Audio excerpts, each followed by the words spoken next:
За шинэ оны мэнд 2025 он гарч байгаа энэ мөчид вяз та бүхэнтэйгээ уулзаад өнгөрсөн жил хэрэгэлсэн төлөвлөгөөний дэвтрүүд тэгээд энэ жил хэрэглэж байгаа төлөвлөгөөний дэвтрүүдийнхаа талаар ярих гэж бодлоо. За өнгөрсөн жил болохоор A5 A6 хэмжээтэй хоёр дэвтэр ашигласан. За үндсэндээ A6 болохоор гадуур явахтай барья гэж жижигхэн сархан гэж үзээд явсан байгаа. За A5 болохоор яг гэртээ байлгаад ирж авч явахгүйгээр тэмдэглэгдэлнэ гэж шийдсэн. Тэгээд миний хувьд бол энэ төлөвлөгөөний дэвтэр бол яг амьдралаа эмгэцэгцтэй удирдах, за санах ёстой чухал зүйлээ санаж тэднийхээ төлөө тэмүүлж ажиллаж амьдрах, тэгээд тэнцвэрийг хадгалах юм л зорилготой байгаа. За яг гадуур явж байгаа тохиолдолд бол ерөөсөө хоёрыг хэрэглэе гэж бодсон.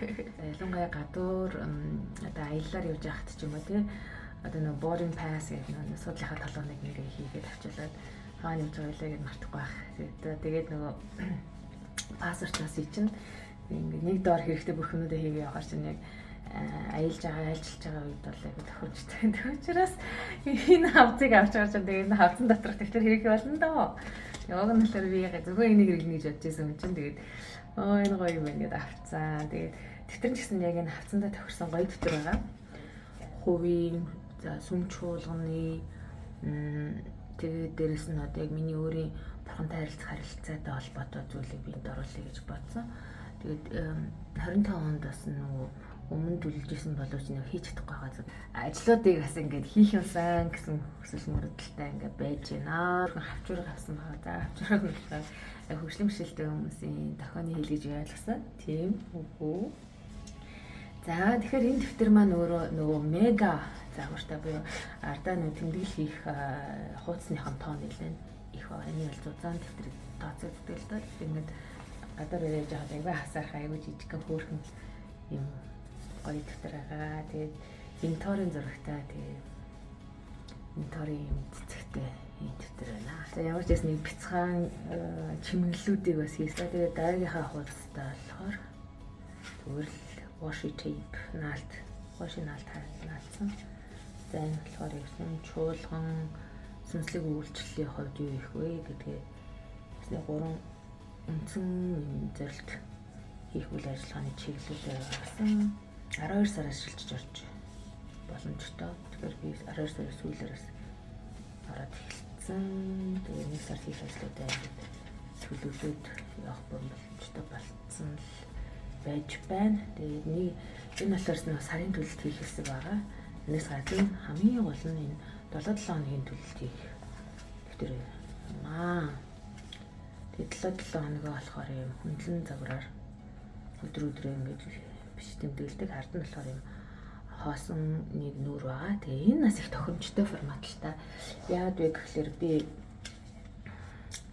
энэ артлын хуудсыг бол одоо тэмдэглэлчиж өөрийнхөө одоо сэтгэлээ хуваалцахаар ашиглаж явж байгаа. Эсвэл нөгөө нэг хүнтэй яриа тий хүнээс сонсон зүйлийнхаа ярианыхаа гол одоо санаж явахтуудыг бичиж эсвэл нөгөө хүнтэйгээ ярих зүйлийн гол санаануудаас бичээд орж болно.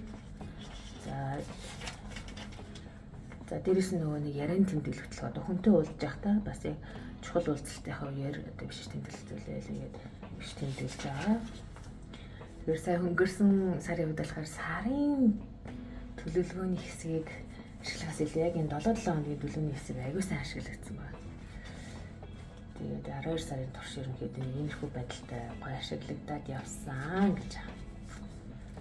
За тэгжээтэл энэ 7-7 хоногийн энэ хуудаснаас гадна ардаас нэг тэмдэглэл хөтлөх хуудастай. Тэгээд тэр нь болохоор өмнөө бас юу тавьёг хийх боломжтой хэсэг байгаа. Тэгээд энэ яг ямар зүйлэн талаар би тэмдэглэл хөтлсөн бэ гэдэг тавьёг байгаа. Тэгэхээр энэ дээрээс гой санаанууд юу хийх вэ?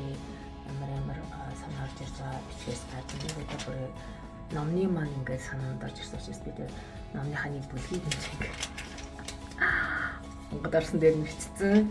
За нэг иймэрхүү ном одоо бичиж гаргая гэсэн бодолтой байгаа. За тэгээд бас хүүхдүүдийнхээ амьдралыг яаж одоо сайжруулах вэ? Би яаж сайн ээж байх вэ? Тэдэнд яаж туслах вэ гэсэн санаанд уулзж явах зүгээр би энэ ингээд тэмдэглээд бичээд байгаа.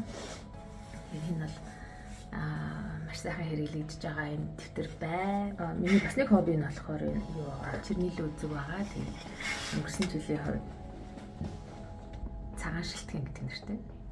Цагаан шилтгэн шиг байна. За ийм үзэгтэй болсон. Тэгээд энэ маань маш нарийнхан гоё гардаг.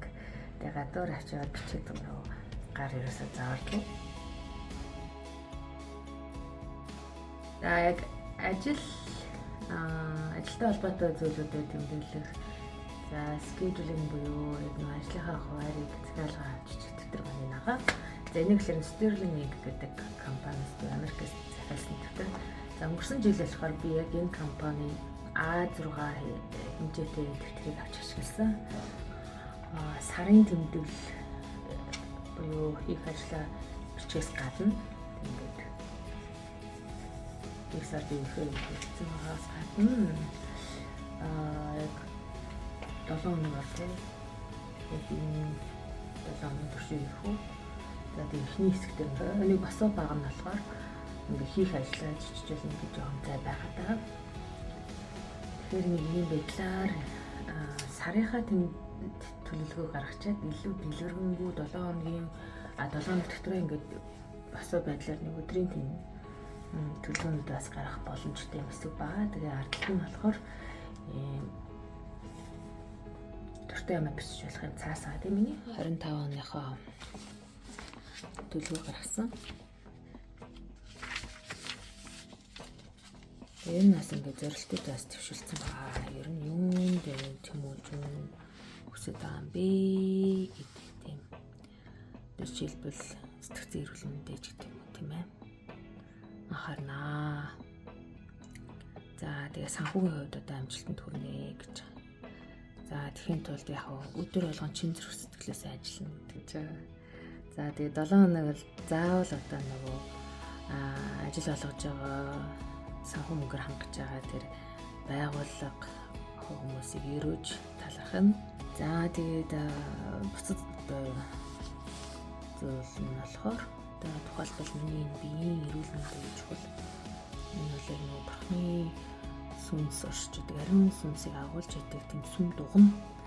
Тэгэхээр энэ эрүүл мэндэд анхаарах, энэ эрүүл бие тордох байгаа. За тэгэхээр бол өдөр тутам би ерөнхийдөө тэр intermittent fasting буюу үе үеигээс мацаг барыг.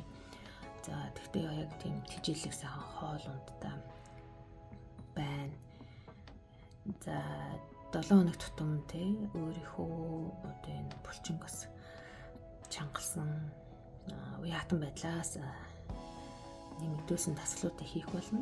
За сар тутам би өөрийнхөө идж байгаа хоол хүнс хийсэн дасгалаас эргэж хараад дүгнэлт хийнэ гэсэн бодолтой байгаа. За цэцэн эрүүл мэндийн хувьд болохоор өдөр тутам тий би өөрийгөө болон эргэн тойронд байгаа хүмүүсийг өрөөх юм жижигэн хөвшлүүдийг бий болгоё гэж бодож байгаа. Тэгээд ер нь миний хандлага ямар байна тий тээшээсэн, ууралсан, гомдсон, дандаа сүрэг юм болж харсан. Тийм хандлагатай байна уу? Эсвэл эерэг хандлагатай байна уу? Тэрийг хасан анхаарах гэж бодож байна. Тэгээд ингээд миний байдал бол сэтгцэн эрүүл мэндийг байнга анхаарахгүй бол аюу хурдан хар нөхрөө ордог. Яг миний хар нөхрөөс ордод орсон юм шиг болчдөг. Тэгээд тэр их аюултай санагцсан. Тэгэхээр тэрэн дээрээ байнга хяналттай ажиллана л гэсэн.